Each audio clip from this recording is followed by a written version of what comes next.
জন্য আমরা মন থেকে দিল থেকে শুকরিয়া আদায় করি আলহামদুলিল্লাহ।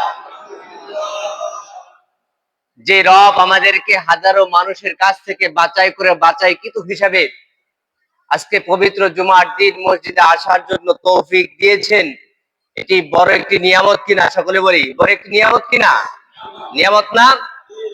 হাজারো মানুষের কাছ থেকে যে আমাদেরকে আজকে সকল কাজ থেকে বিরত রেখে, অসুস্থতার মাধ্যম থেকে সুস্থ রেখে আজকে যে আমাদের এইখানে আজকে পবিত্র জুমার নামাজের উদ্দেশ্যে আসার তৌফিক দিলেন, এটি বড় একটি নিয়ামত। জোরে বলে সুবহানাল্লাহ।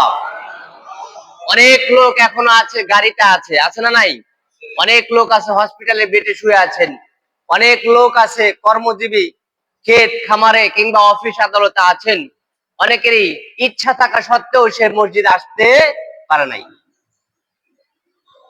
আল্লাহর পয়গম্বর সাল্লাল্লাহু আলাইহি